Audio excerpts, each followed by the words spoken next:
Hello, ladies and gentlemen. Welcome to the 11th event in the series of webinars hosted by Green Growth Knowledge Partnership, GGKP, and the GEF 10785 Global NIP Update Project. Taking this opportunity, again, let me express my deep gratitude. Many thanks to our participants for joining, registering. My name is Anastasia Buchok. I'm working for GGKP in the Global NIP Update project. And today's webinar is dedicated to quality assurance and quality control of POPs inventory data. As an important part of NIPs, inventories for POPs, they need to provide robust information for identification of the national priorities, which are outlined in the NIPs, or for the development of elimination activities and elimination projects.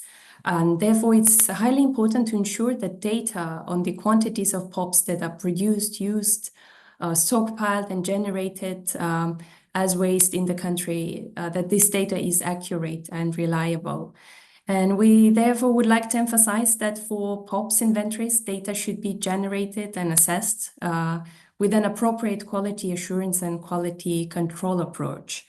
And in the course of this webinar, we will introduce the QA and QC guidance developed by this project, and we'll share some insights on material substance flow analysis, which can be helpful in the process of quality assurance and control of POPs inventory data.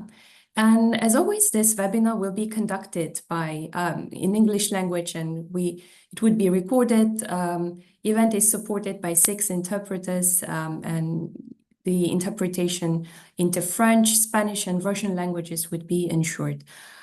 Please feel free to select your language in the bottom of the screen. And the event is technically facilitated by my GGKP colleague Sumin and by me. So once we start, please feel free to introduce yourself in the chat. The chat is open. It's a great chance and opportunity again to say hello and to exchange a bit on the topic of the webinar with your colleagues across the world. And this is the last event that GGKP hosts in 2024. So we will resume our knowledge sharing activities from January 2025.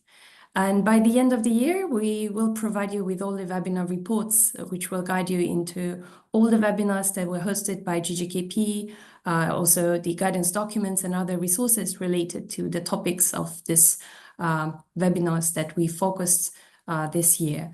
And now let me give the floor to Dr. Roland Weber, expert on POPs and national implementation plans. Roland, the floor is yours. Thank you. Yeah, thank you, Anastasia. Good day to everybody.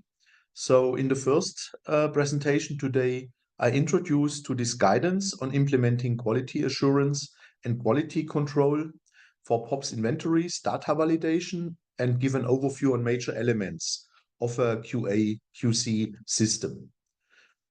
First, on the objectives of POPs inventories. So POPs inventories should provide the basis for prioritization, action plan development, and for deciding on management strategies by determining the quantities of the POPs and POP-containing products that are produced, used, stored as stockpiles, and generated as waste in the country. They should identify the important economic sectors and operators and the type of actions required for those sectors and estimate the capacities needed for the implementation. And they should identify sources that should be prioritized. Inventory should also provide the basis for the evaluation if current national use, production, and chemical waste management meet the requirements of the Stockholm Convention and also identify areas where they do not. Inventories should provide the basis for Article 15 reporting and also for the development of the national implementation plan. They should help to identify gaps for prioritization and action plan development and also help to identify the need of financial and technical support, for example, for GEF projects. So you need to know how much PCBs, transformers, capacitors you have. And then when you have a robust idea, then you can calculate the costs and develop an appropriate project. So hence, POP inventories should have a very reasonable quality assurance and quality control, that further actions to manage these POPs have the right priorities and budgets, And therefore, within the 5-step approach of developing POP inventories, in step 4, we have the step on managing and evaluating the data. So in this step 4 of the inventory, data should be assessed for completeness and plausibility, and some elements of quality assurance and quality control were already mentioned as a first basis in the UNEP general inventory guidance. However, up to now, no document specifically informed on quality assurance, quality control for POP inventories. And that was the reason that UNEP developed here this short guidance on the implementation of a QA/QC system for data generation and validation of POP inventories, actually developed by me. So what are the major elements of a general quality assurance quality control system recommended to be implemented in an inventory for POPs?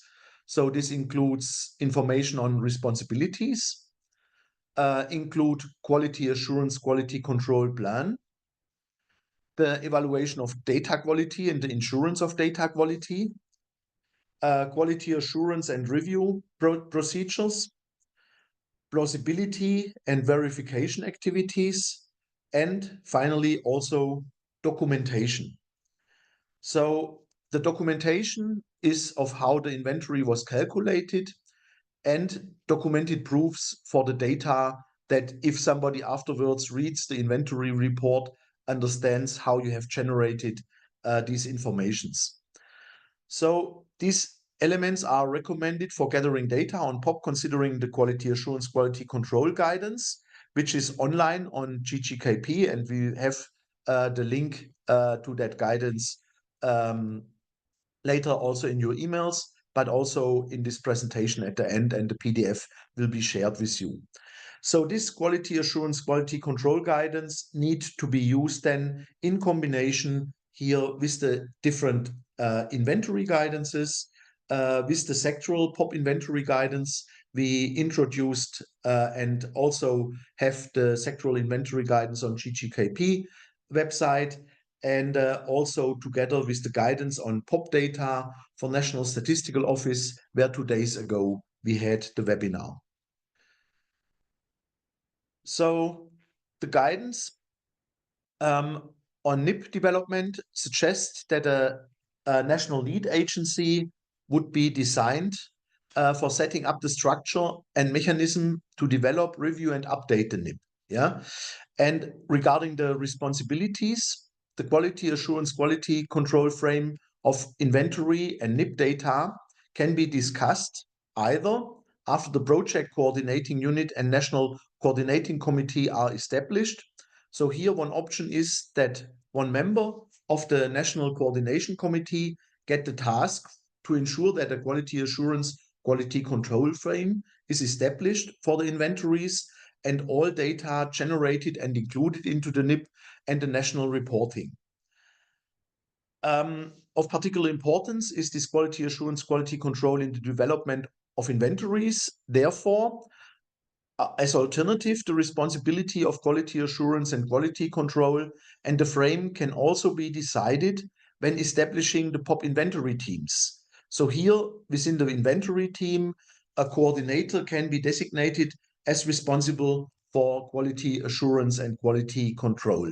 So this country can decide how best they want to set up and whom they want to make responsible for this quality assurance and quality control.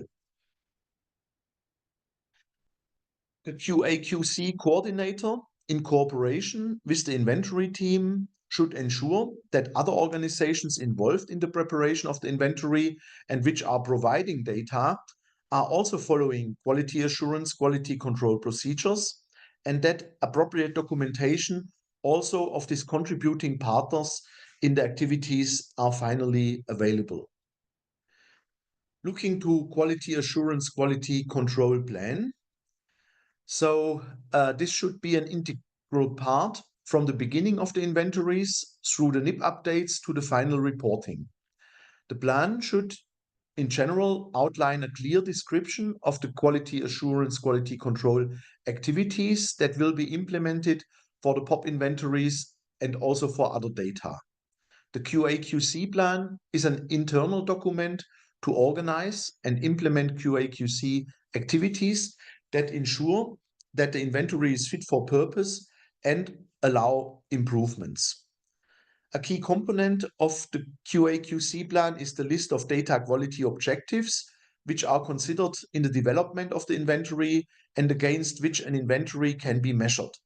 This you can also read in the document of IPCC in 2006, where a quite robust document on QA/QC has been published. Data quality objectives are concrete targets to be achieved in the inventory preparation. They should be appropriate and realistic, taking national circumstances into account, including also limitations. Where necessary, data gaps and possible additional data collection or screening, this is so-called Tier 3 inventory, is recommended where needed. In developing countries, such a monitoring data might be generated rather in the region if individual countries do not have the capacity, or in South-North or South-South cooperation.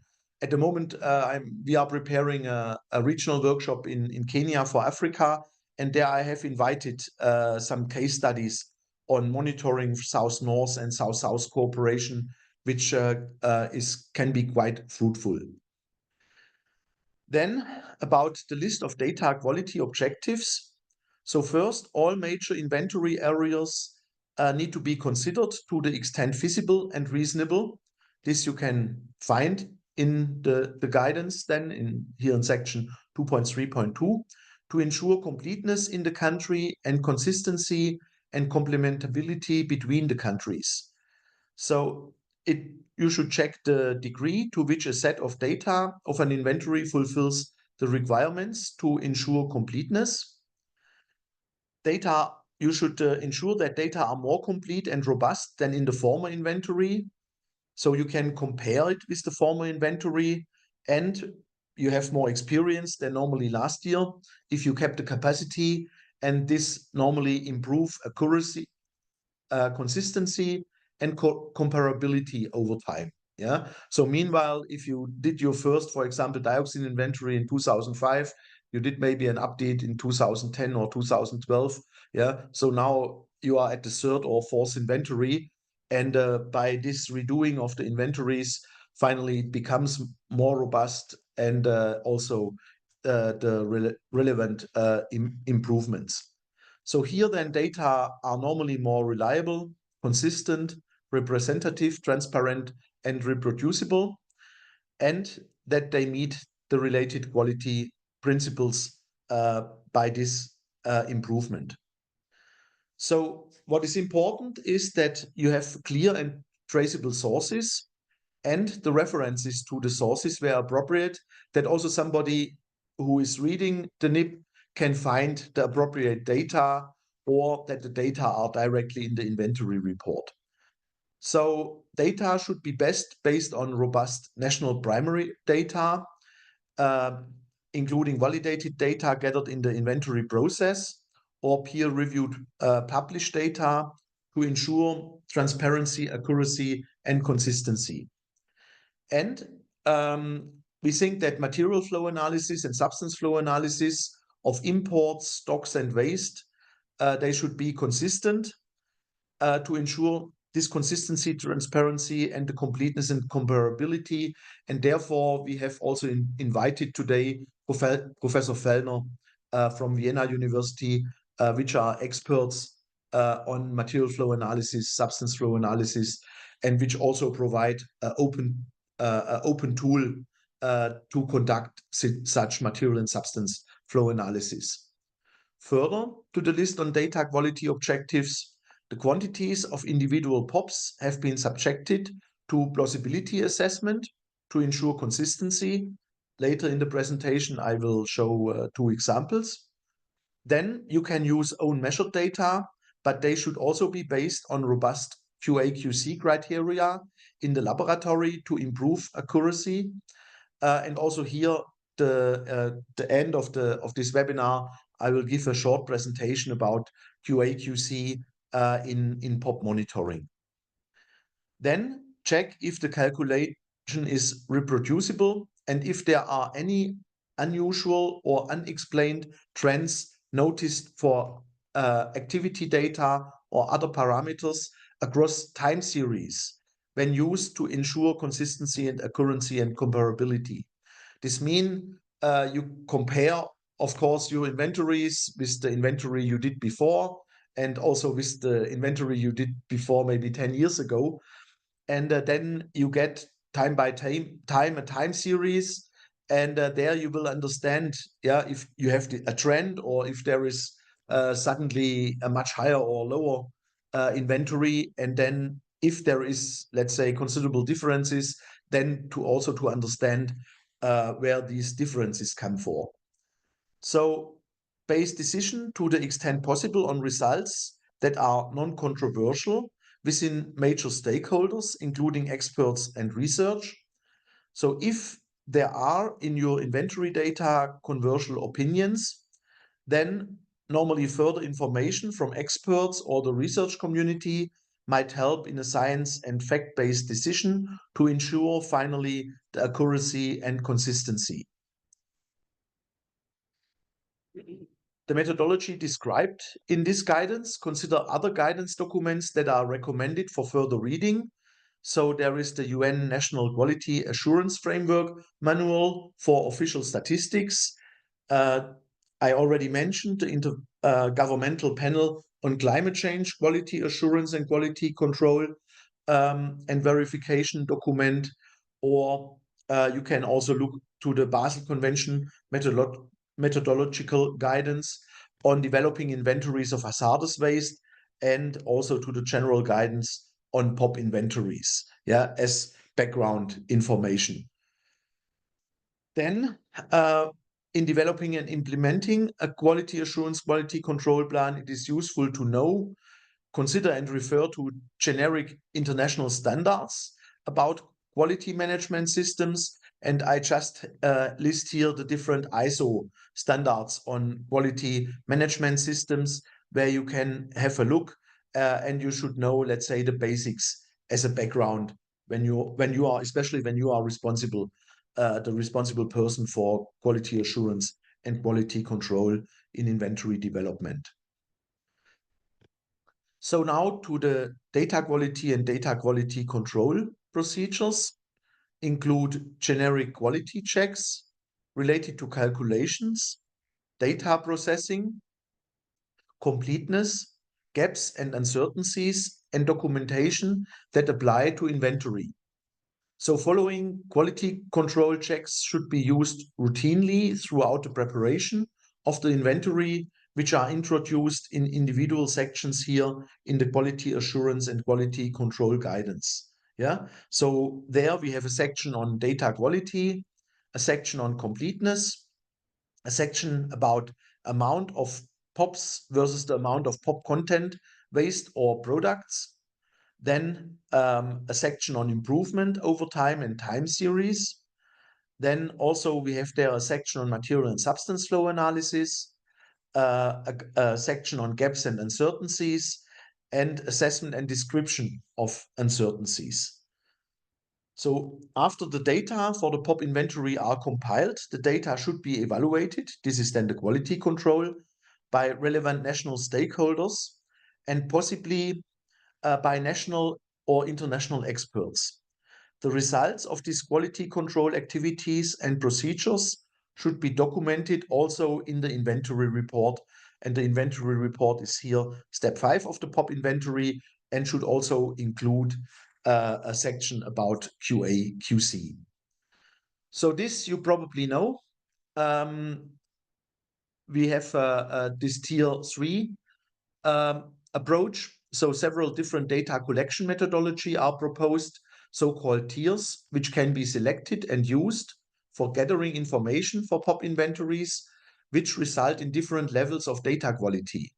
Yeah, so tier 1 is more indicative method, and tier 2 and tiers 3 are qualitative methods and quantitative methods. So more information here on these, let's say, basic methodologies on gathering data you find in the general guidance on POP inventories. And while robust quantitative data have high data quality, they might not be feasible within a given time, available human resource or resource allocation. Yeah, we always have the problem for developing countries that they normally, for example, do not have the analytical quality to conduct this additional own analysis, and therefore normally are using the impact factors given. But also these impact factors are quite good and reasonable. The different methodology may vary depending on the legal framework, resources, and time available for the inventory. The report on production and trade and use data, this we have presented in July on GGKP. There is a document on GGKP website, and also that webinar is recorded. So this report on trade and use and production data should be considered when developing and evaluating inventory estimates. Yeah. So here you can compare, for example, your inventory and amount with the total amount of produced, for example. During the data processing, all the assumptions and conversion factors adapted based on expert judgment where needed should be noted, recorded, and referenced in the inventory report. If certain data are controversial but cannot be proven wrong, it may indicate the need for further research to allow the closing of a certain gap needed for coming to a decision. Also, national statistical organizations might have their own procedures for assessing the quality of data independently of what the end use of the data may be. So therefore, also national data should be compared with the previous year's data being available and checked for errors in the data. A comparison check of national data with independently compiled activity data could also be helpful. Where possible, the proof for data should be included in inventory reports and the NIP possible as an annex. For example, when you do your assessment of firefighting foams and you find for firefighting foams material safety data sheets which tell that this foam contain PFOS or PFOA or don't contain PFOS, PFOA, you can make a screenshot of that material safety data sheet and include it as a proof in the inventory report. Yeah. Or for example, when you do your inventory of PCB transformers, yeah, you normally make a picture of the labels of the PCB transformers as an additional information if transformer number X contain PCB or not. So then coming to the topic of completeness, the completeness check for POP inventories assesses if all relevant POP listed in the Stockholm Convention are covered, or POP groups, if all major inventory areas were addressed. So, you know, different POPs have different inventory areas. So just, we have in the guidance document the table 1, which give an overview on the major POPs groups and there on the different major uses where we think inventory information should be available. If major sectors with multiple POPs are completed, then if synergies with other inventories, for example, greenhouse gases, ozone depleting substances in some sectors have been evaluated for available data, and if inventory activities could be combined. Yeah, this especially we had 2 days ago the webinar on National Statistical Office, and they are about electronics, electronic waste, transport sector, and building sector. And in these sectors, we have POPs, we have F-gases, which could be quite useful to harmonize inventories. And this could also be assessed in the completeness assessment. If imports with pertinent harmonized systems codes for POPs are evaluated, and if these HS codes are specific or non-specific, then if appropriate impact or emission factors were selected, so please explain where you have taken impact and emission factors Yeah, so normally from inventory guidance or from UNEP toolkits, but also there are possibility of own impact and emission factors.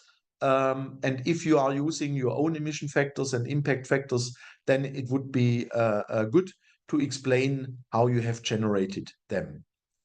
If the estimates and assumptions are documented and referenced, if no wrong information is given, and if incomplete information can be filled.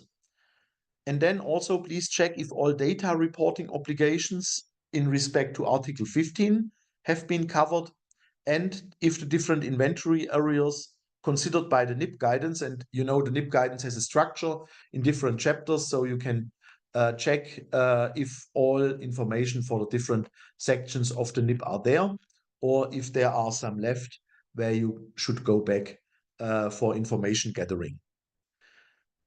Then, if major inventory areas are not included in the inventory, it should be stated. If they were not included, since they are not present in a country, yeah, for example, for the dioxin inventory, in many countries, there are not hazardous waste incinerators present in Africa, for example, then it's good also to just mention, okay, no, we do not have this type of incinerators, yeah, instead of not mentioning anything at all. Then, if they might be present in the country, but that an assessment and data gathering could not be conducted, yeah, you could describe there. And if further activities are planned or currently conducted to generate inventory data for these POPs or these applications. Then the issue of total POPs versus total products. So especially for POPs in products, the POP content represent only a share of the product or waste. It is important that both amounts are clearly described and distinguished, especially when you develop a project for destruction, for example. It really need to be known if, for example, this tons of PCB waste is pure PCB waste, or if these tons of PCB oils only contain 100 ppm of PCB. So in a quality control check of POP inventories, the data need to be assessed for individual POPs if both data, this means the amount of the total POP content and the amount of POP containing product waste are described. Yeah, I give here a few examples in this table. For example, PBDEs in electronics and electronic waste. Yeah, so first, the total POP content. The total POP content is really how much PBDEs is in your e-waste. Yeah, for example, 40 tons. Yeah, but this is included in a total amount of plastics. Yeah, and this could be 40,000 tons. Yeah, of the total plastic of electronics and electronic waste. Yeah, and then as a third number, there is then the total amount of POP impacted plastics. Yeah, and the same is true for PBD in vehicles. Yeah, so there is a number of total amount of PBDEs. Yeah, or total amount of short chain chlorinated paraffins in vehicles. Yeah, but then also to develop the total amount of polymers in vehicles. Yeah, and an estimate how much share of the total amount is impacted by POPs. Yeah, the same for hexabromocyclododecan. Here, the major use is in EPS and XPS in insulation foam. So in the inventory, normally you have the number of total hexabromocyclododecan, the total amount of EPS and XPS in buildings, and then also an estimate of total amount of hexabromocyclododecan containing EPS and XPS in buildings. What is important is that the unit for the amount of POPs in the inventory should use the international system of units, so-called SI system, tons, kilograms, or grams, yeah, for example, for TEQ. And it is recommended to make at the end of the inventory a robust check of the correctness of these units. Then on the improvement over time, when countries update the inventory over time, the data quality normally becomes more robust and reliable with improved experience and can better meet the quality assurance and quality control criteria. Robust inventories developed over time can be used for planning of waste management and material recovery and recycling, and the control of POP-impacted waste, as well as the development of time trends for effectiveness evaluation and for future waste generation. Also, the quality of inventories of unintentional produced POPs normally improves over time, since frequently more sources are discovered over time if you do the second or the third inventory, and also the methodology to gather data improves. It is, however, key that the databases with the detailed information and calculation and the institutional knowledge are maintained and not lost in the time without inventory reporting. Yeah, often, I mean, you do a NIP update after 4, 5, 7 years. Yeah, and so it's very important that during this time there is somewhere then the database where the data will be available for the inventory update. So this is necessary part of quality assurance, and by this the experience gained and the methodologies established are maintained, and an inventory update can build on this former knowledge and improve and refine the methodologies and the inventory. By this the quality normally of inventories improve over time towards meeting robust quality assurance and quality control criteria. Time series. For inventory areas and sectors, time series can be useful to document trends and to spot outliers. Time trends are also needed for the effectiveness evaluation and time series consistency.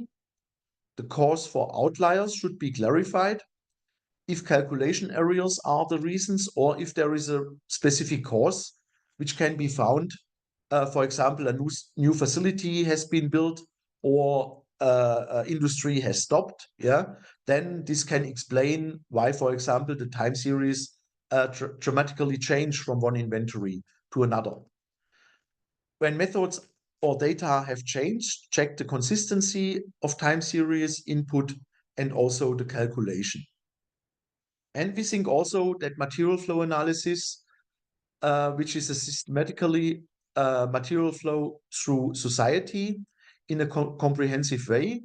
This here is a handbook of material flow analysis from Vienna University. That's the group from Professor Fellner, who will give the presentation afterwards on material flow analysis. And the underlying principles of material flow analysis is to account for all or selected materials entering and leaving a system, for example, country or city. So when you do your inventory, this is normally for the country. Therefore, material flow analysis and substance flow analysis can document also the life cycle of materials containing POP if appropriate inventory data are available to feed into the system. The quality assurance of material flow analysis and substance flow analysis methods, the general methodology, including stock flow and definitions, and the use of explicit system definitions is needed here and is, for example, defined in this book. So the guidelines for data modeling and data integration for material flow analysis recommend here to use of common classification of materials, products and processes. For example, the use of HS codes for the commodities. What we have, for example, done for Nigeria in a range of material flow analysis and substance flow analysis, and where you might have a look at. And we have developed 3 case studies for the sectoral guidance, including not only the inventory, but also material substance flow analysis. So you can look to these case studies.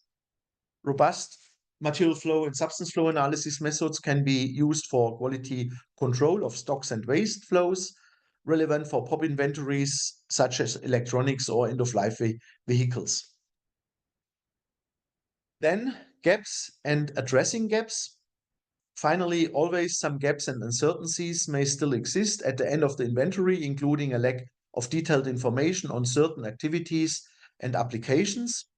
An evaluation of the process, strategy used, and information collected can take place along with a decision on what further actions are needed to make the inventory more complete.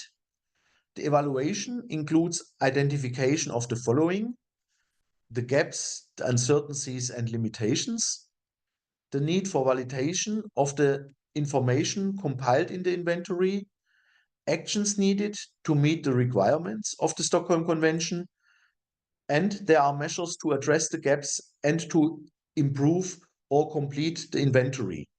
This is here on the next slide. This is here approaches to fill gaps and improve the data quality. So this can be done either by contacting stakeholders again or identifying other stakeholders to help to fill the gaps. In some cases, government regulations may be required to ensure that stakeholders report their holdings, cooperate with the national authorities, and engage in the national inventory. Yeah, this happened often with PCBs. Yeah, that in the beginning, let's say the private utility sector did not give data. Yeah, and first the government needed a kind of regulation that such data need to be given. And then after this regulation, is there, including possible punishments, then data might come more easily. Data gaps may partly be filled by estimations or extrapolation, which are valuable tools for providing data, so-called proxy data. In particular, extrapolation of available statistical data might provide total quantities of a certain industrial pop in a country. We have done this, for example, in Nigeria for the transport sector. So for the transport sector, we really had a very robust information for the Lagos state, and a considerable share of the transport is in Lagos state. And therefore, we have used these kind of distributions of buses and cars, but also of country imports from the Lagos state then to the total inventory, because there was all more or less vehicles imported to the country come via Lagos. So therefore, we considered that Lagos is representative. And then based on this, you can do an extrapolation. If own country data are not available, then data from other countries with similar characteristics, for example, in the region or industrial landscape or similar GDP or capita, might be drawn. Monitoring and analysis of products, waste and recyclates can fill the gap. For the long-term improvement of data quality, it is recommended to develop a frame for compiling and storing the data, with main responsibility of the National Statistical Office and other governmental institutions and stakeholders where data are best compiled. Yeah. So here I recommend you to look to our webinar, which we had 2 days ago. This should be online in a few days. Maybe Anastasia afterwards can tell you more when this will be available. In the evaluation step of the inventory, it need to be decided which gaps could be addressed in the given time and which of the gaps will be addressed in the next round on inventory update, and therefore then only are included as a task in the action plan of the national implementation plan. About uncertainties and assumptions, estimations, interpolation or extrapolation provide the approximate proxy data needed when resources are limited and capacity for measurements is limited or not available. Information about assumptions and extrapolations and related uncertainties should be described in the inventory report and the national implementation plan. Yeah, and also you can do calculation of the uncertainty. Yeah. Thus, the uncertainties in the inventory can be considered for project development and in the update of the inventory. Also, relevant uncertainties can be mentioned in the Article 15 reporting. So here in the Article 15 reporting, you have boxes for comments for individual inventories. And here, for example, you can put if information has a high uncertainty. Applying material flow analysis allows to some extent estimating unknown material flows if sufficient information about processes available. For example, if you know the total past amount and you can estimate current stocks when you have the service life. At the moment, we are trying for Zambia with the data of the total import of electronic data and then the service life of electronics to do an estimate and then compare with the real data, for example, of e-waste.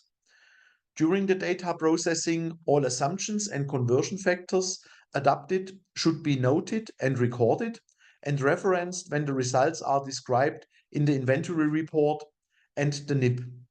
When, for example, an outlier is assessed in a time series, then the assumption and calculation of such an outlier can be retracted and possibly be corrected, or an explanation can be given.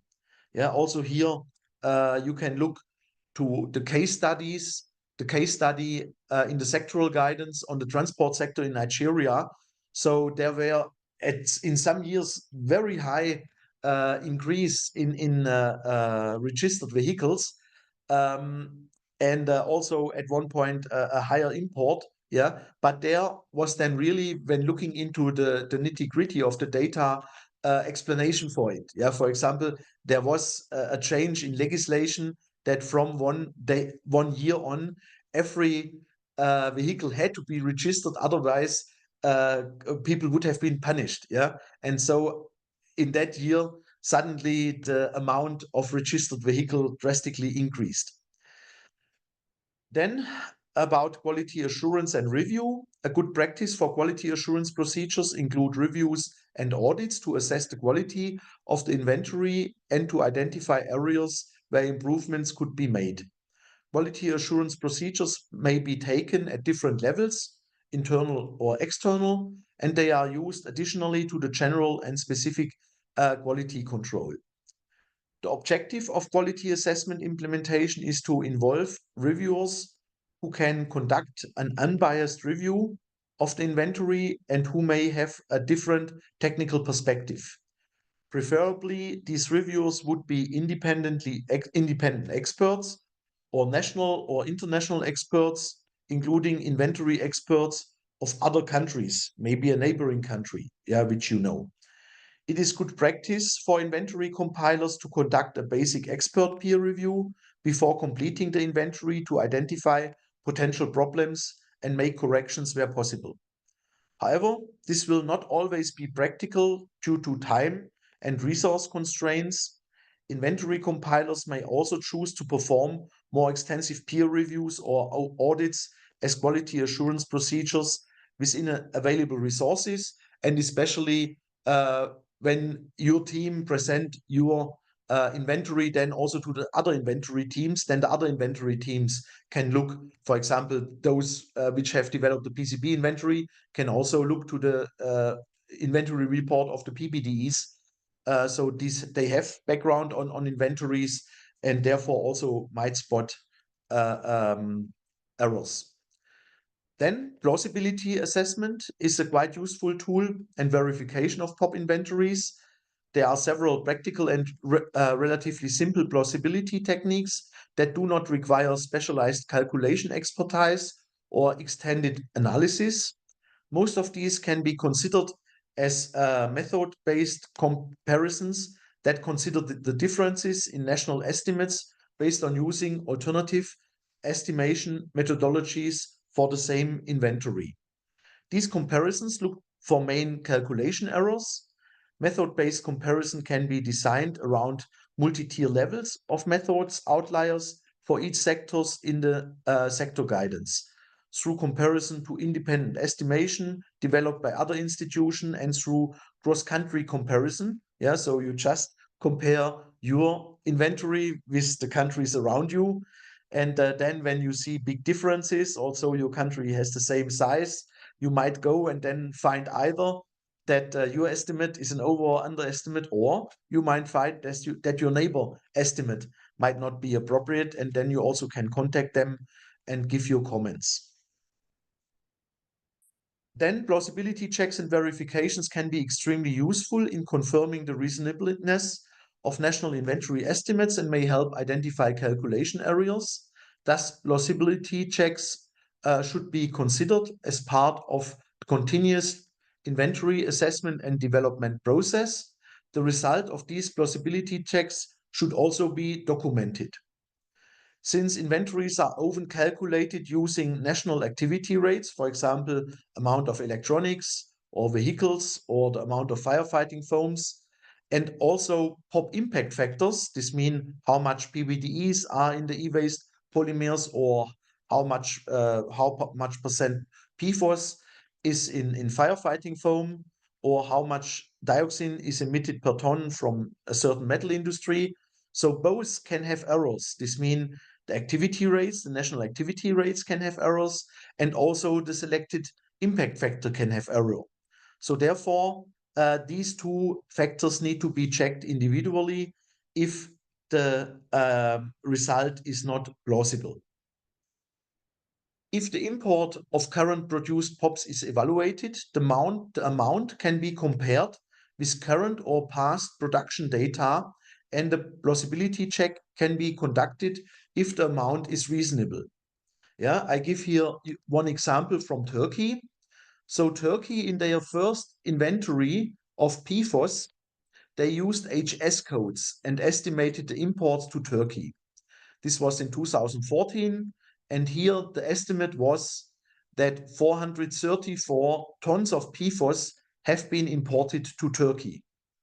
But then, when the Turkish team did an evaluation of the inventory data here in step 4 and the plausibility check, they compared the global PFOS production, which was at that time 200 tons per year.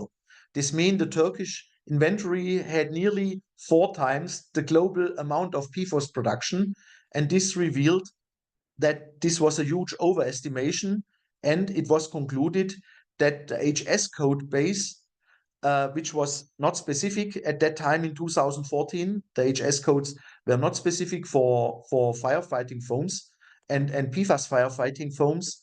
So therefore, this inventory estimate based on HS code was discarded, and also a publication has been written about this.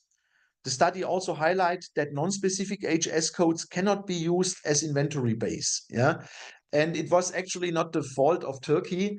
That was actually the recommendation of the first inventory guidance for PFOS. Yeah, and Turkey was not the only country with huge estimate of huge amounts of PFOS above the total production of PFOS in the world. So please note, today PFOS and some related compounds received specific HS codes in 2017. So today you can go into the UN Comtrade data and check these specific HS codes in respect to imports and exports from your country. For most POPs, the global production and time of production is known. Yeah. So this you can look here in the document. We also published and had a webinar in GGKP. So this is the guidance on total production, use and trade of POPs. And so here you can get this total amount of produced or current production, and then you can compare against these global data your estimate. Furthermore, for industrial POPs in products, their major use sectors with related service life are roughly known or can be developed.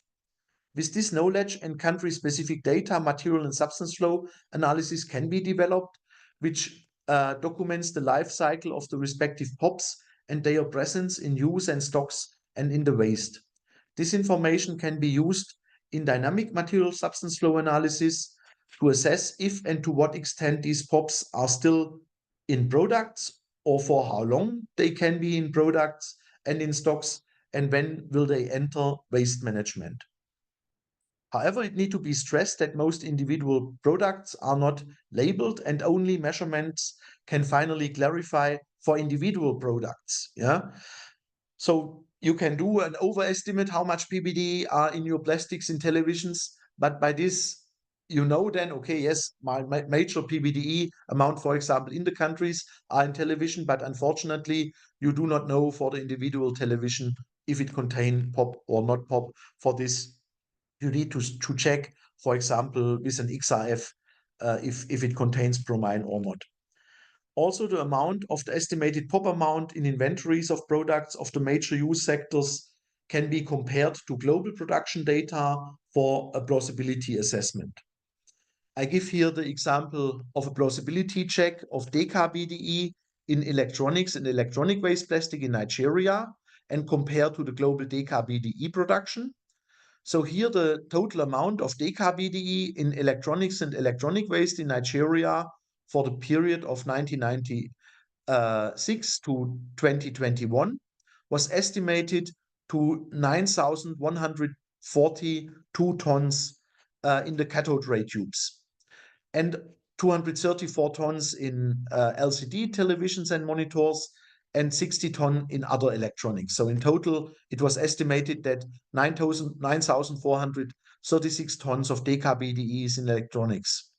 And then this has been compared with the global production of DKBDE. This is 1.6 million tons. And then this was recalculated per capita. This means the population in Nigeria is approximately 200 millions, 2.5% of the world population. And if then you would calculate what is 2.5% of the 1.6 million, an estimate, if there would be an average distribution of PBDEs, would be 41,000 tons of DKBDE imports into Nigeria. Yeah, so this is already in the same order of magnitude, but about 4 times higher in the average estimate than what we found in Nigeria.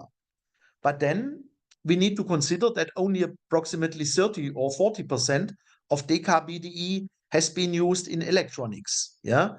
So based on this, the per capita estimate would be expected to about 12,000 tons, which is quite close to the 9,500 tons. Yeah. So this is quite in the same order of magnitude. And then the consideration is, oh, that's a developing country. So is a developing country normally close to the average of DKBDE in electronics? This seems a bit too high. But on the other hand, Nigeria has imported 10 million tons of mainly used cathode ray tubes, which high content of PBDEs. Yeah, so partly as secondhand electronic or as electronic waste. Yeah, so therefore this estimate of the 9,500 tons compared to the 12,400 tons average seems quite reasonable and a robust and reasonable inventory. Another estimate also we did for Nigeria. So here we did an estimate of short chain and medium chain chlorinated paraffin imports to Nigeria from 1996 to 2018. And so here we estimated for the major uses in PVC, rubber, and so on, that we have about 73,000 tons of short chain paraffin and nearly 150,000 tons of medium chain paraffin. So this we also compared to the global production between 1996 and 2020. So that was 24 million tons. Again, when we then take the 2.5% of world population for Nigeria, we could calculate from the 24 million tons that we would in total assume that 600,000 tons of short chain and medium chain chlorinated paraffins would be in Nigeria if considering an average per capita distribution. Yeah. So what we found here in Nigeria were 220,000 tons. This means just about a third of the 600,000 tons. Yeah. But already we see it is in the same order of magnitude and it is a factor of 3 lower. And this factor of 3 lower we can explain by a lower resource use in Africa. Yeah, so there are not so many lubricants, there are not so many building per capita compared to, for example, to China. Yeah, so therefore also here, let's say the estimate of the 200,000 tons was quite reasonable.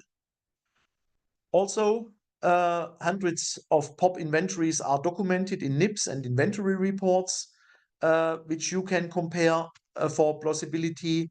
Many research institutions have published POP inventories in peer-reviewed scientific journals. Also, POP inventory pilot case studies have been developed in the frame of UNEP and BRS Secretariat projects. Here are these 3 case studies in the sectoral guidance. This substance flow analysis of PBDEs for a country, is part of this case study. And so comparison with other inventory data from countries in the region or with similar economic development is a useful plausibility check. Also, methodologies and assumptions made in inventories, including descriptions of uncertainties, might give practical impulses for country inventories.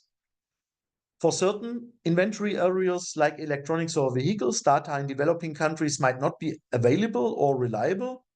For some basic data in these pop-use sectors, international institutions are compiling data, including country-specific data, which can be compared with data in the country as a plausibility check, or can be used even if the country data are not reliable. Examples are the global compilation of electronic and electronic waste data with country-specific information. And also the UN and OECD and company provide a wide range of statistical data that might be compared with national data. Most of these international data sets already were subjected to quality assurance and quality control when they were be published. So this is an advantage, yeah, that you will not have to do a huge quality check and quality control of these data, but possibly plausibility check. So this is an example of the global e-waste statistical partnership, which has the objective to improve and collect worldwide e-waste statistics in an internationally standardized way. It is a partnership managed by International Telecommunication Union and UNITAR and the United Nations University and International Solid Waste Association. So this organization assists countries in compiling e-waste statistics that are useful for national policy making with an internationally recognized harmonized measurement framework. And here they publish global e-waste monitors, regional e-waste monitors, and they have now started also to make national e-waste monitors. And if your country is interested, you might contact to UNITAR and check if it might be possible. Just here an example. So they have on a website, and I have here the link of that website. For each country, the information of the amount of e-waste generated for each year 2018, 2019 until 2022, and also an estimate of the total amount of new electronics brought to the market in these years. Yeah, so this you can get for free, it's open access. These data can be then compared with own statistics, can be used for calculation of e-waste plastics, and this additional information, also this data can be used for the amount of POPs if you have a specific V-type distribution. In practice, inventory teams have limited resources and time. Thus, the QA/QC requirements, improved accuracy, and reduced uncertainty must at the same time be balanced against requirements for timeliness and cost effectiveness. A good practice system of quality assurance and quality control seeks to achieve that balance and to enable continuous improvement of inventory estimates is ensured. In terms of the implementation QA/QC procedures, there should be no difference between confidential and public available data, but of course, confidential sources data should be protected and archived accordingly. However, the QA/QC procedures that are implemented need to remain transparent also for these data. The inventory report should contain a description of the relevant QA/QC procedures which have been applied. Now, the last part on documentation. In final step 5 of a POP inventory is the documentation by an inventory report. The following are recommended elements of an inventory report. First, objective and scope. Results of the inventory for relevant POP sectors, description of data methodologies used and how data were gathered, QA/QC frames, assumptions and conversion and calculation factors adapted based on expert judgment, also on responsibilities, institutional arrangements, and procedures for planning, preparation, and management of the inventory process, reference to the source data and to literature, gap analysis and limitations for completion of the inventory mentioned in the report, changes of data input or methods. So if you, for example, changed a different toolkit, for example, for the dioxin toolkit, then you would need to recalculate former inventories and further actions needed to be taken to complete the inventory and recommendations in this respect. The methodology described in this guidance consider other guidance documents that are recommended for further reading. I already mentioned National Quality Assurance Framework Manual for Official Statistics, the General Guidance for POP Inventories, the Intergovernmental Panel on Climate Change Quality Assurance document, and the Basel Convention methodology on inventories of hazardous waste. And of course, for QA/QC topics, there are huge amounts of tutorials on YouTube. On individual topics of QA/QC, short videos are available. You Google and look for it if you have not understood something, and they clarify fundamental of QA/QC. For example, here I just have copied one link which explain the differences of QA/QC in a funny and animated way. Yeah, thank you for your attention. Are there questions? Thank you very much, Roland. We have been monitoring the chat so far, but we haven't yet had any questions. So I think we could probably come up with another presentation. And Is Professor Fellner here? Yes, I'm here. Can you hear me? Yeah. Yes, then I stop my screen sharing and then you can share your screen. Yeah. Okay.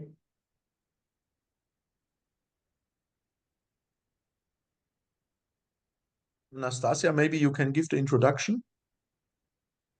Okay. It's okay. I can Yeah. introduce myself also. It's okay. okay, thank you very much. Sure. Yes. Okay. Okay. So good afternoon, everybody. My name is Johann Fellner, and I'm hosted at the Vienna University of Technology in Austria. And I was asked to give a presentation about material and substance flow analysis, which can be understood as a quality assurance and quality control tool for the inventory of plastics and POPs in electronic devices.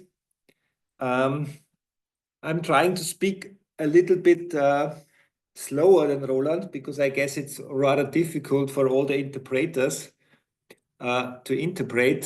So I'm trying to do my best. Yeah. They know me already, Johann. Okay, I think so. Yeah, I think they know already what you are talking, maybe, because I'm really impressed about their about the possibility of speeding up.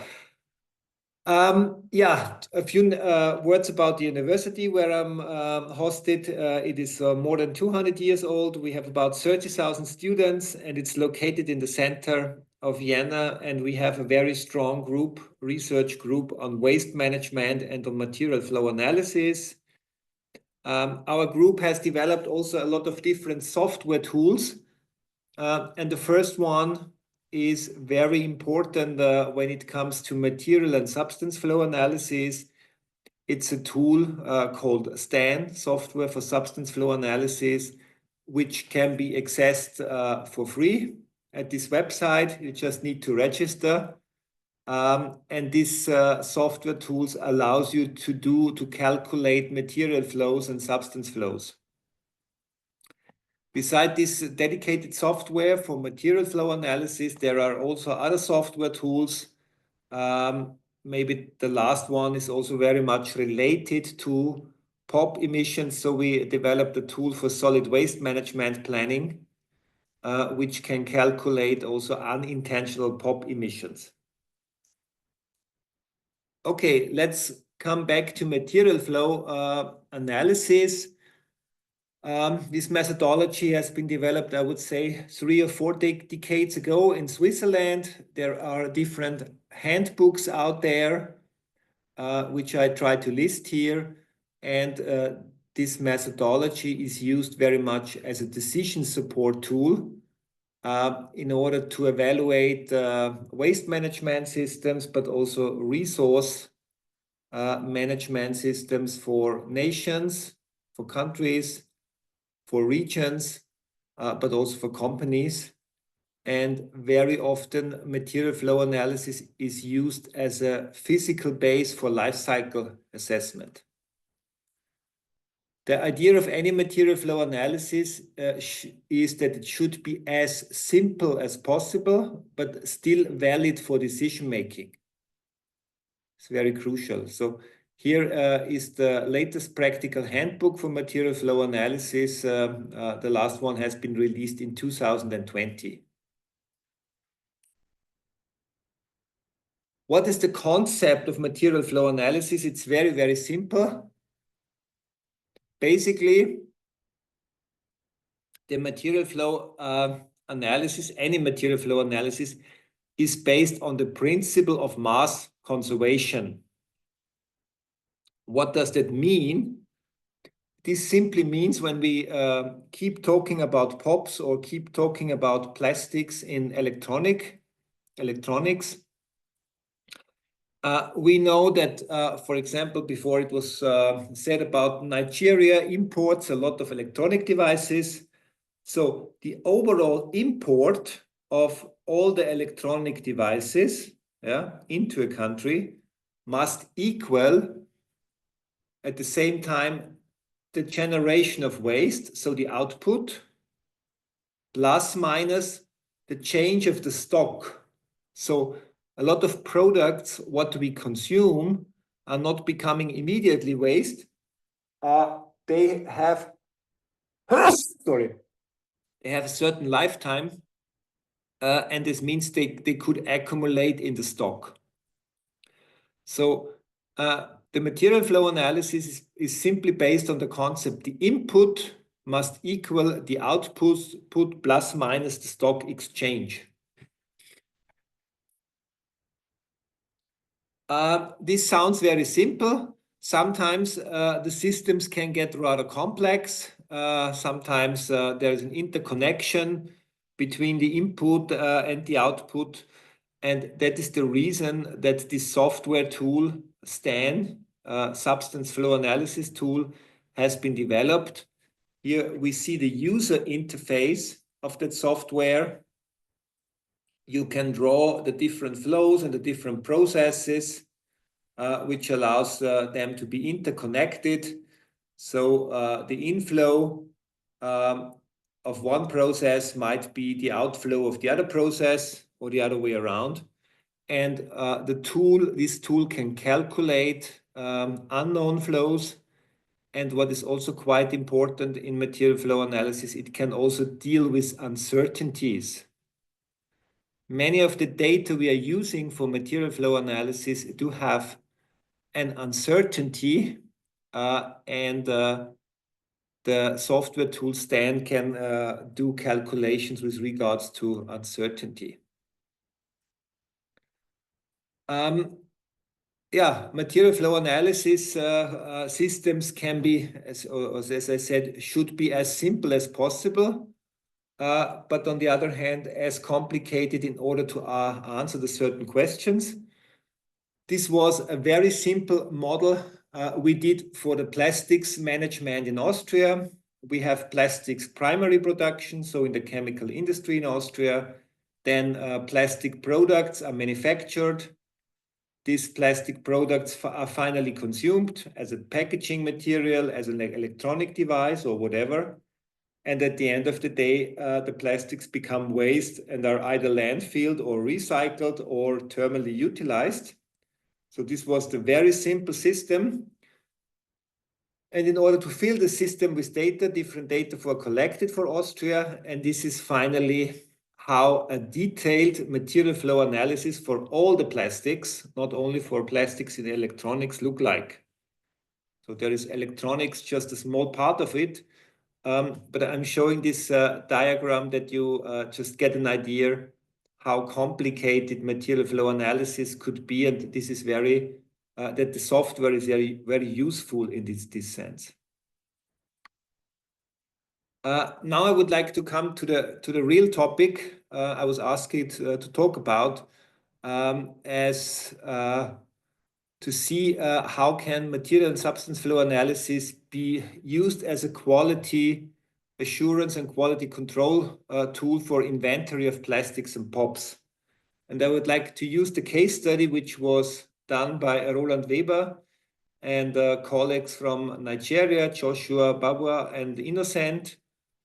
And they try to evaluate or to do a comprehensive inventory of the imports of electronic and electric equipment and see how much plastics are in there and also which pop additives have been imported to Nigeria and what does that mean with regards to the wastes and the inventories of POPs.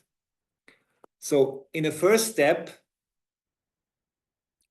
for such material flow analysis, it's important to do an assessment about the market volume, basically how much is consumed. And for this consumption data, trade statistics were used. So there are international trade statistics provided by UN Comtrade database, where the colleagues determined how much different electric and electronic devices have been imported and what is their quantity. So as you see, over the period of about 32 years, about 2,500 tons of TV sets, CRT TV sets have been imported, which was the largest group, followed by household. Johan, this is 10,000 kilotons. So this means 2.5 million. Yeah. 2.5 million. Sorry, I'm sorry. I didn't see this. So 2.5 million tons of CRT TV sets were imported, followed by household air conditioners of about 500,000, fridge and freezer, again 500,000, then flat TV sets of about 230,000, and so on. So this data is simply acquired from the Comtrade database from the import of products. And this can be done in that way because Nigeria doesn't have an own production of electric and electronic equipment. So the import data can be used to assess how much is really consumed in the country. In a second step, the imported categories of electric and electronic devices needs to be assigned a certain plastics fraction. So we have here in the first column the quantities of the different products which have been imported, which have been determined. In the second column or in the second step, we need to assign what is the share of plastics. And therefore, they used literature data about how big is, for example, the share in desktop computers, and there the plastic share is about 42%. In microwaves, it's about 30%, and so on. So when multiplying the first column with the second column, we come to the overall plastics content. So we get an idea of how much plastics has been imported via electric and electronic devices. And further on, we can assign the concentration of the different POPs, which are given here as hex and heta, BDE, deca, BDE, and so on, related to the different products and the plastics. And then finally, when multiplying the plastics amount with the contents of the POPs, we can determine the overall quantity of the different PDEs, which are imported via electric and electronic devices. So now we know how much has been imported into the system, but we would like to get an idea also how much of those imported materials arise as a waste. And as I said, between consumption or between import and waste generation is the lifetime of the products. For some products, we have a rather short lifetime. I mean, if we forget now about the electronic devices, if we would talk about plastics packaging, the lifetime of a plastic bottle could be very short, maybe a few weeks or even less. For electronic devices, we have usually a lifespan of about 1 year to maybe 15 or 20 years. These are data from international statistics, where we see a flat screen monitor has a lifetime of about 13 years here. When we consider the specific situation in Africa or in Nigeria for this case study, we see that most of the products have a second life. So we have a lifetime, then the material will be repaired, and then the lifetime will be extended. So for the TV set here, it's estimated about 16 years. For a desktop computer, it's estimated a lifetime of about 13 years.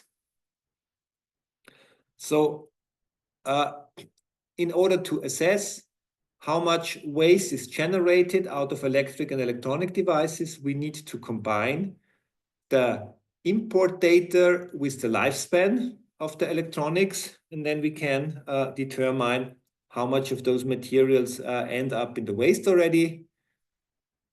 For the waste, for the e-waste, there are statistics out there. Roland was talking about that already, so we'll skip this slide because these are international statistics which are based. But when we do this combination and then implement this into material flow analysis, we can draw these material flow diagrams where we see here in this case how much polymers have been imported to Nigeria, which is about 2.4 million tons. They have been imported. Almost the same quantity of polymers is present in the electronic waste. And then we are coming to the end of life for those electronic waste.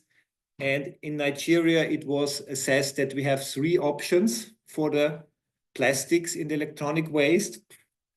Either they are openly burned, which is here assessed to be about 400,000 tons.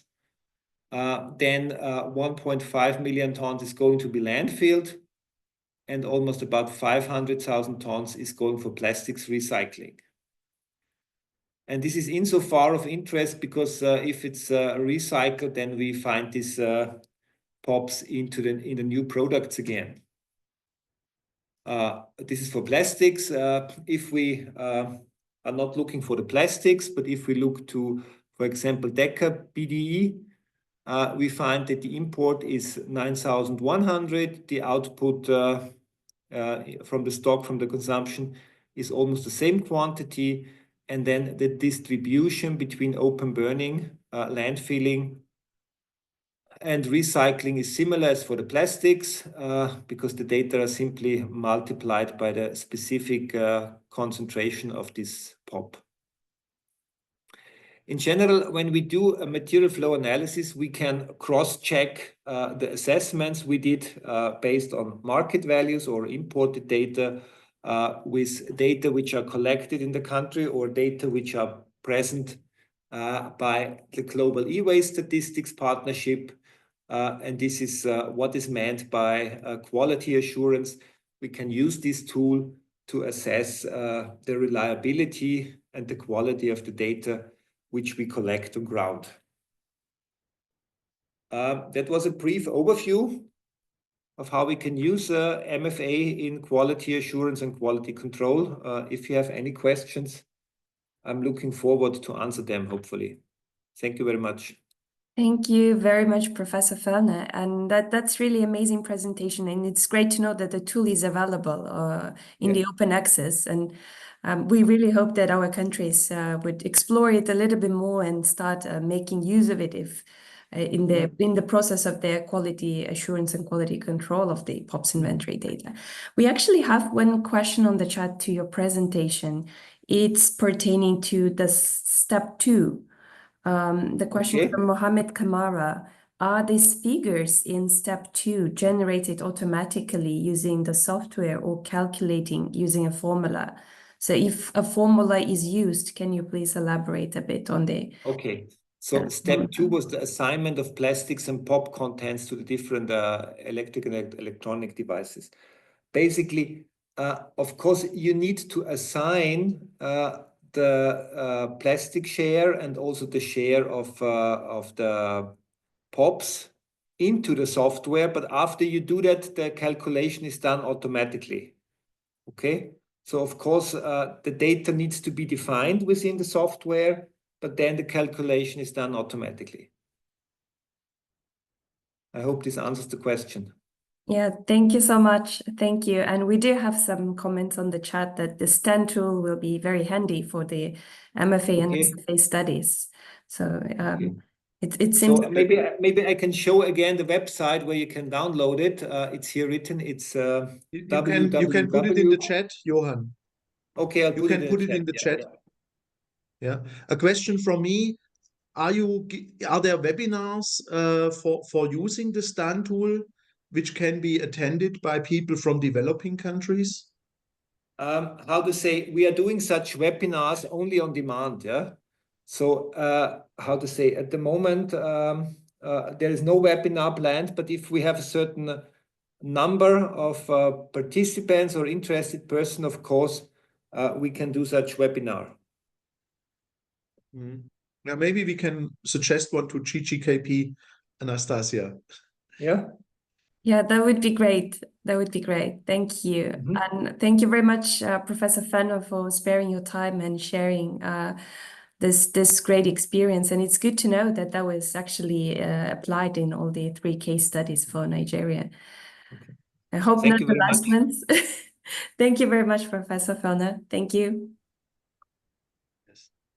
And over to you, Colin. We come to the last short presentation on quality assurance, quality control in POP monitoring, including sampling and analysis to support inventories and implementation of the convention. So own measured data can significantly improve inventory data. For some inventories like PCBs in transformers, this is the only way to generate a reasonable database. So without monitoring of transformers, there's also not a reasonable inventory. And we have seen from Africa that only using the kits sometimes are not getting reliable results, and that really PCB analysis is needed to finally conclude how much PCB is in the transformers. Also, the UNEP dioxin toolkit encourages parties to integrate own measured emission data into the inventory. Similarly, for new industrial POPs, their own impact factors for products and waste can be generated by monitoring. So you do not need to use the suggested impact factors by the inventory guidance. For example, we had a monitoring conducted in Nigeria with a small grant project from the BIS Secretariat, where we analyzed more than 380 cathode ray tubes and developed own impact factor here for PBDEs and other brominated flame retardants in CRT monitors. However, when generating and using such data, it needs to be assured that measurements are representative and have also the adequate quality assurance and quality control. Measurements of POP should be conducted according to international standard procedures. Measurement should be carried out best in accredited laboratories where possible. So there is the ISO 17025 for laboratories, but these accreditation are often not available in low and middle income countries. And I just have a project with UNIDO in an African country where also it was discussed if one laboratory should be accredited by ISO 17025. And there we also concluded that was a university laboratory that ISO 17025 is actually not appropriate and is too much because it is rather specific for commercial laboratories. Yeah. So if you, for example, want to have a university laboratory supporting a study, the accreditation by ISO 17025 does not make sense. But also other laboratories that have demonstrated to produce reliable measurements and have appropriate QA/QC procedures in place and use international standard procedures could also produce the same reliable results as a ISO 17025 accredited laboratory and can be chosen. International standards and regional national standard procedures, for example, CEN or EPA standards for certain POPs, like for example, PBDE monitoring, there is an EPA standard for that. For the analysis of chemicals, contain dedicated sections also for quality assurance and quality control. And if a laboratory follow those, the data are reliable. International standards for the monitoring of POPs in products are compiled in the UNEP guidance for monitoring POPs in products and recycling. So that's available on the BRS Secretariat website. However, what we have found out is that there are often ISO standards is available to measure POPs in products and waste recycling not frequently. And if no specific international or national standard procedures are available to be used by a laboratory, at least common procedures for a QA/QC of quantitative analysis of POPs should be considered, which is also included in that guidance. So here, this is the guidance. So the guidance on monitoring POPs in products and recycling was updated 2021 to include also the POPs listed 2017, DKBDE, short chain chlorinated paraffins and PFOA. And currently the guidance is updated for the Dechlorine Plus and the UV 328. For the relevant POPs in this guidance, sampling and extraction and cleanup procedures and robust instrumental analysis are provided in an annex. And in the update, the circular economy recycling aspect was included in the guidance, and in the title, considering the need and the global push for more circular economy and associated need to control these POPs. So we also have made a webinar series on POPs in plastic and including the analysis. And this webinar series is here on the website of the International Panel on Chemical Pollution and was financed by Jeff and UNEP. So here from the guidance, some common procedures for QA/QC of quantitative analysis of POPs, clean laboratory equipment and chemicals to be used to avoid background contamination.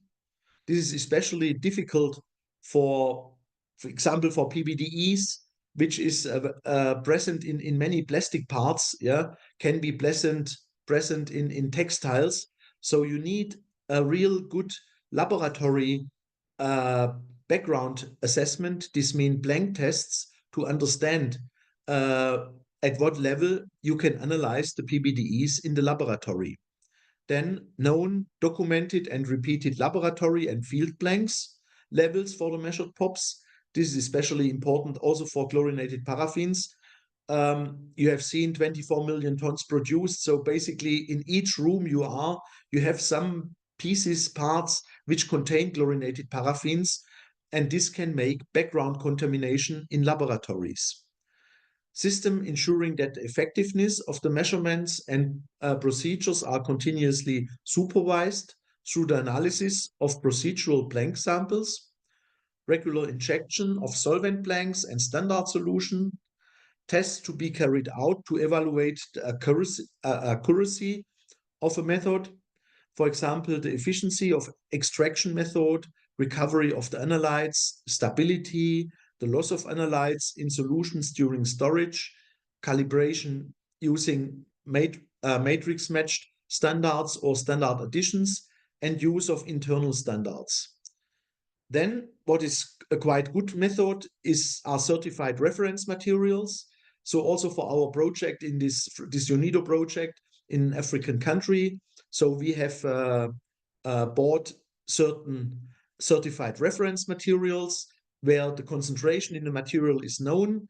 So if you then have an established method in your laboratory, you can use this material to check if your method result in the right results. Then test to evaluate the precision, the limit of detection and quantification, and the specificity of the whole method, from sampling to detection. Then you need clearly defined criteria for identification and quantification. Yeah, for example, when you have a peak in a chromatogram, yeah, and you have, for example, a pop which is chlorinated, so then there are specific ratios of different masses which you can use, or you have a carbon-13 standard in or a calibration curve, which is robust then for the quantification. Storage of analyzed samples and data is important, including instrumental raw data. Also, this guidance has its own chapter, general consideration on cross-cutting issues, which is about capacity building, which is about quality assurance and quality control, on international standards for analysis of POPs, and also includes our own section about certified reference materials and interlaboratory studies, including a list of certified reference materials which you can buy for certain POPs and are available on the market, where you can check your own laboratories. And of course, there is abundant materials on QA/QC of laboratory analysis, some with open access in internet or specialized books. One which I would like to highlight is the European Analytical Chemistry Organization, EURAChem, which has published a range of guidelines and guidances on quality in analytical measurements. And all of these guidance are available in English, and many guidances are also available in several languages, and all of these documents are available free of charge from the EuroChem website. So this is the website for this, where you can look for quality assurance, quality control in laboratory. And here is one book. This is a Springer book on quality assurance in analytical chemistry.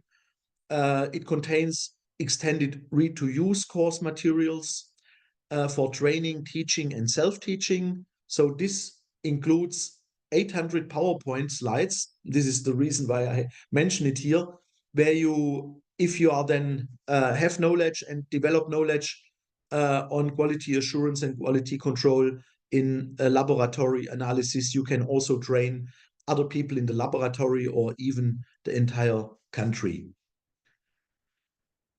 Then for POP monitoring, a second important topic is the representative of samples. So if own measured data are used, then it need to be assured that the sampling is representative and approaches are appropriate to ensure the necessary quality of data. Because if you do the wrong sampling, then you can forget all the quality assurance and quality control in the laboratory. Finally, the outcome would be not useful. Yeah. So therefore, representativeness of sample is very important. This is a particular challenge for industrial POPs in products and waste. For example, there are different electronic waste categories with very different use frequency of POPs. So normally for impact factor, you would need to measure these different categories. And therefore, also for our guidance, we have developed these different impact factors, and this has been developed in Switzerland. Yeah, and in Switzerland, they really have developed a representative sampling for those.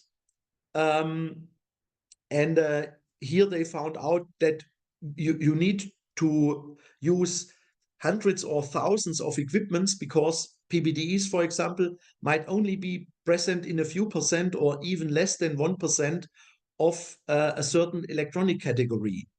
So therefore, when you want to understand the amount of average PBDE in a e-waste category, in Switzerland, they use 3 to 7 tons of electronic waste plastic for one category, and then a very sophisticated shredding that you finally can get a representative sample, because finally you need to have the representative sample you take from the field. Yeah, and this is then finally maybe 10, 20, or even 100 kilogram. And this need to be further milled down to a few grams, which you can finally extract. Yeah. So therefore, this kind of also getting a representative sample is a real art. Yeah, and need much brain. But this is, for example, here described in the Senelec standard. So here in Europe, the CENELEC, this is the European Standardization Organization, has developed a standard for electronic and electronic waste. And this includes also a section on sampling, including the sample size, depending on the grain size of sample fractions, and defined according to the values. And here's the table for that. Yeah. So, but this is only at the moment established for electronics. Yeah. It is, for example, not established for end-of-life vehicles. End-of-life vehicles is more complicated. Why? Because normally when you have shreds from electronic waste, the particles can be already relatively small. So therefore, a homogeneous sampling is possible. Normally from shredding of end-of-life vehicles, the size of the plastics is quite large. So it's very complicated to get from there a real representative sample. Yeah. So therefore, yes, it is sampling, it is the analysis, but we have information. Please use this information, and this kind of standardization need to be further developed when we are now moving to a more circular economy of plastics. Yeah. So that's all from me today. But if there are questions, Thank I'm you happy very to much, answer. Roland. That's really great to hear. I mean, the extensive presentation on the guidance, which is available on our website.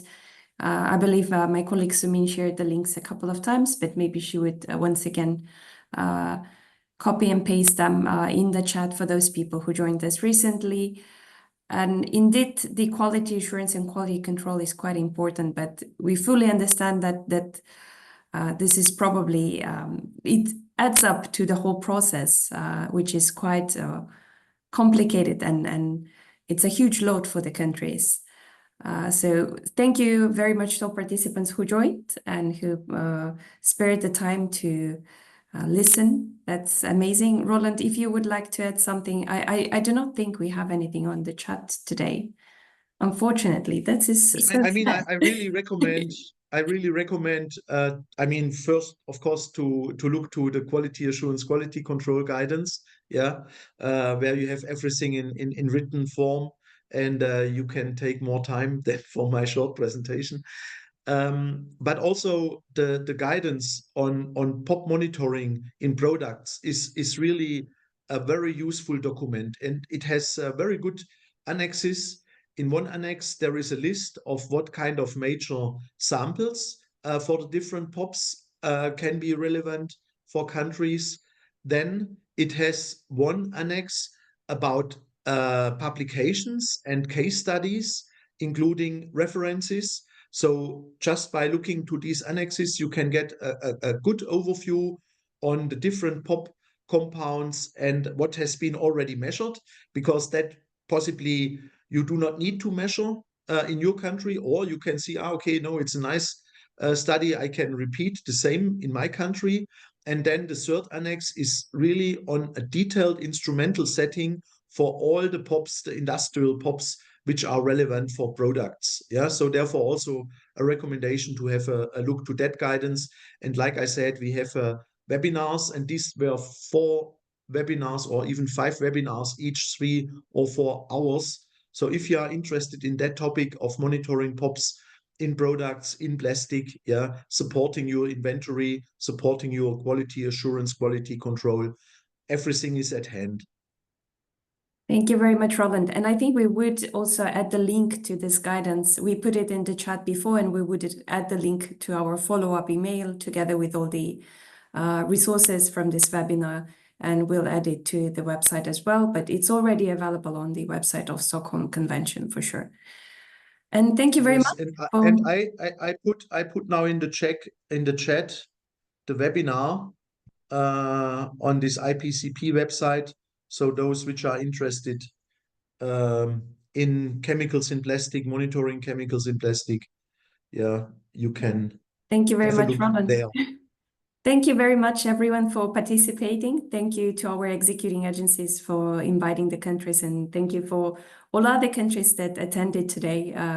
That was really great, and we're happy to see you. We will meet you again in 2025, and stay healthy. And thank you very much, and goodbye. Yeah, bye. Yeah, thanks for listening and good progress with all your work. Yeah. Yeah, And if you have indeed. questions, you can come back. Yeah. Thank you. Goodbye.